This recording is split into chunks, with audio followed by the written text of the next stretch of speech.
Hi guys, welcome to my channel. So today we've got a bit of a different reading. I was going to do the Goddesses, Gods and Guardians reading. However, today is an auspicious day. We do have Lord Ganesha's birthday. His festival is today.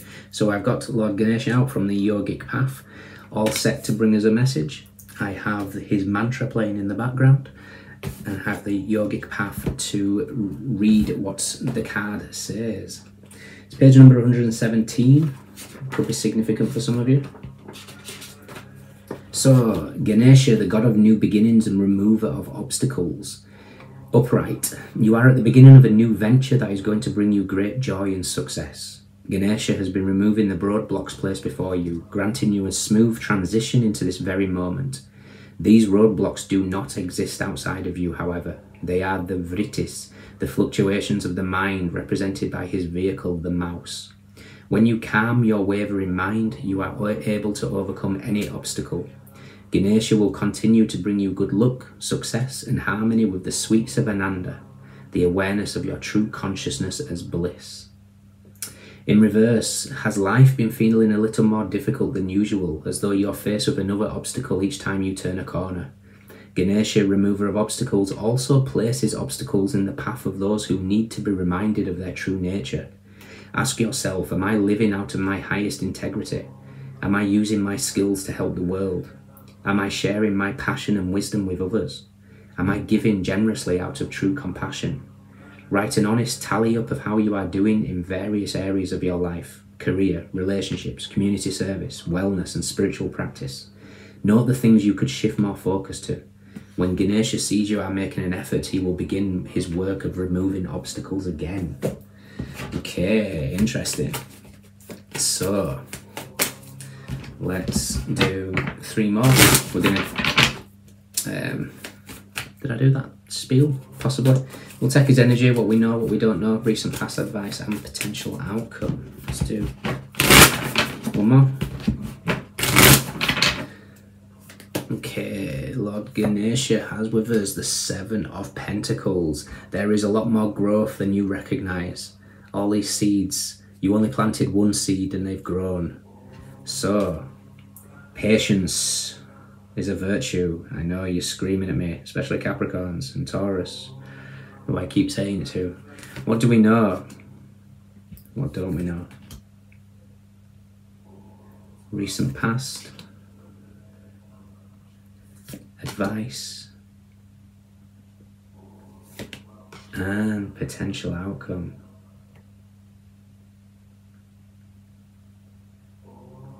Okay, interesting. So this could be pertain to anything business related, possibly, certainly potentially romantic. We have the Knight of Wands, Judgment, the Devil, 7 of Cups, 9 of Swords, the Chariot, 4 of Pentacles, Page of Wands, Death and the 5 of Wands. Okay, very clear message here. Basically, any obstacles that are in your way to do with what is destined, it feels. I'm jumping ahead. In the recent past, we have the Lovers. Lovers is a connection. It's very much focused on the red, which is the root chakra. And that's interesting, actually, because when I did find Ganesha, when I was looking through the spread, the flanking cards either side was Muladhara, the root chakra, and then we had the Kundalini on the other side. So the Kundalini and the Muladhara tend to start at the same space, the serpent at the bottom of the spine in the root chakra.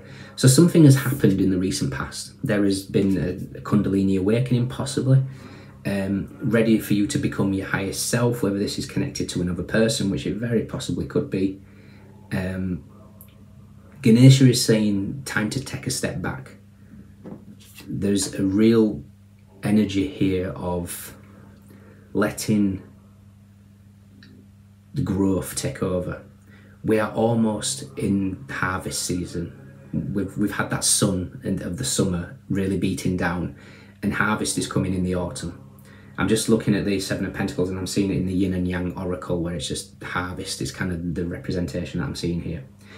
What we're aware of, and I think this is the issue, is the 10 of Cups. Now the 10 of Cups is a beautiful card normally. It's Mars in Pisces, so it's the Tower meets the Hanged Man. It's like something is feeling stuck and Mars is trying to shake things up here.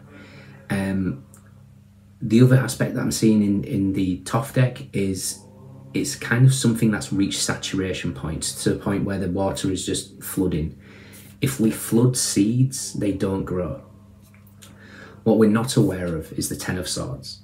The Ten of Swords is an essence here of if we overwater whatever this seed is, it's going to end it. However, the beauty aspect of this deck, Ten of Swords, isn't as ridiculous and cruel as the traditional sense. We see the sun rising in the background. What does a seed need? Yes, it needs water. It needs a little water, but it doesn't need oversaturating. Most importantly, it needs the sun for growth. It needs that light, that shine. Your advice is the King of Pentacles. Now, the King of Pentacles, for me, is suggesting a couple of things here. If this is something business related, this could be seeking advice from somebody that's been there and done that and got the t-shirt. For others of you, if this is a relationship that you might be feeling a connection with and maybe pouring too much into it, take a step back. The King of Pentacles has done his job. The King of Pentacles is almost set for retirement. You know, he's done the work. The beauty of the King of Pentacles, he tends to be able to, has worked hard to reach what he is, and then everything else is like passive, you know, passive income, passive. Once you've created the product, things then just roll into play. And again, you can put that to any aspect of your life. The outcome is the sun. That sun that is needed to dry out if this is oversaturated, to bring light to this, what's coming from this person's hand here to make the growth. Whatever this is happening. We've got the two tens either side. 10-10 is a very powerful energy. We are moving into October next month, where we're going to have, is it just, no, there'll be two, won't there? Three, sorry. So there'll be the 10th, the 19th and the 28th are all 10-10 days. So these could be significant.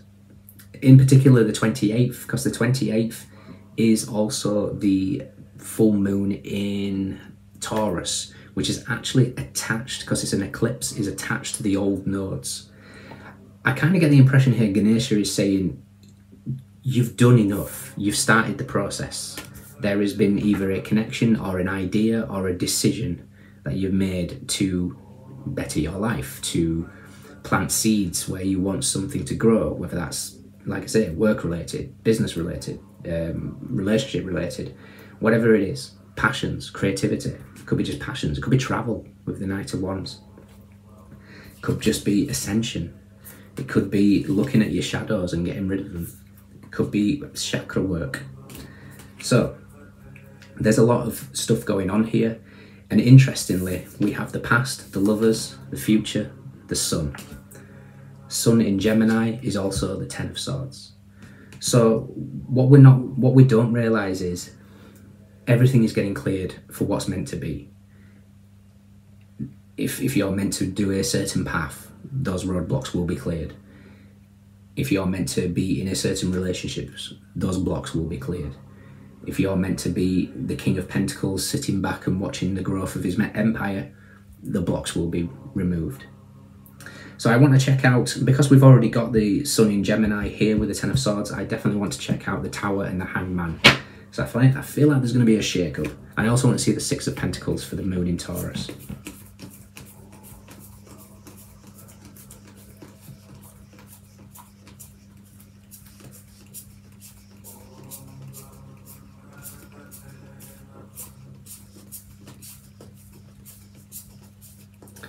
Oof. Interesting. So we have the Six of Pentacles is with the Tower, and then we're flanked by the Three of Swords and the King of Wands. There is a shake-up that is taking place. There could be a big healing of the heart here. There could be three things that are getting shaken to the core. I don't mean that in a completely horrible sense. I feel like whatever it is, it's suggesting if you take on the traits of the King of Wands, despite who you are, what you see yourself as, if you take on the traits of the King of Wands, he's got the lion in the background, I always say, if you're ever going to get the Tower in a spread, get the Strength card, normally, because of the Lion, but here was represented by the King of Wands. So the King of Wands is somebody confident, somebody that sees the bigger picture. He is a visionary, and he also leads by example. So if you've been through this process already, you know what's coming, you could lead by example. So whatever it is, whatever shake-ups are taking place, and it's clearing karma. It's clearing karma from the old nodes. That old nodes of Taurus and Scorpio, Taurus being the second house of how you value yourself, the money you earn. And then we've got the Scorpionic house, the 8th house of death, sex, taxes, codependencies, obsessions, possessions, that type of thing. Interestingly as well, King of Wands is Sagittarian energy with, so it's 2 parts Sagittarius, 1 part which is the shadow aspect of Scorpio, that possessiveness. So it could be just recognising where we have that shadow in terms of the King of Wands. So something is coming in to really shift something up here. Strength card is with the 2 of Cups and the 9 of Cups. So whatever will prevail for the highest good.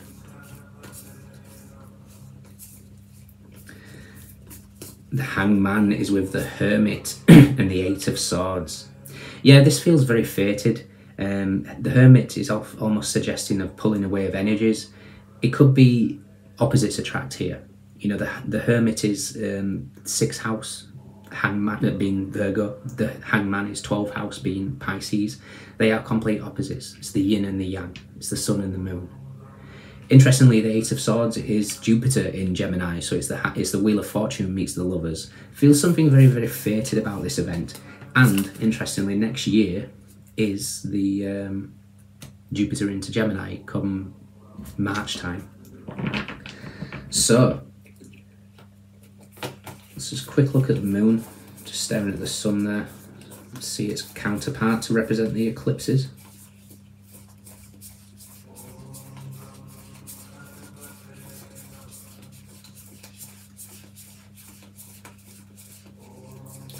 And the moon is with the Empress and the 9 of Pentacles. Venus in Virgo. And what's Venus in Virgo is the Empress dressed as the Hermit, which we've just seen when we went searching for the Hangman. It's all very connected. There's an intuitive knowing of what's going on here. So basically the universe, or should I say universe, Ganesha, happy birthday, is suggesting here that if you are true to yourself, if you are doing what is for you in life, if you are following your true path, everything that I described in that book earlier, he will remove the obstacles. You do not need to water this too much. You do not need to, you don't neglect it, but you don't overwater it. You just let the sun shine. And now, like I see this sort of, the energy of harvest, autumn, ready to show what's been produced. Okay? I like it. In the extended, we will look at what the sun is, but well, actually we'll see what the 7 of Pentacles is producing here, see what jewels Ganesha is bringing you, and then we'll mirror this. I'll leave the cards out and we'll mirror it. Okay. If you can join me, fantastic. If not, let me know if this resonates. We have Saturn in Taurus, we have Mars in Pisces, Sun in Gemini, Leo, Scorpio, Aries, and Libra, sorry.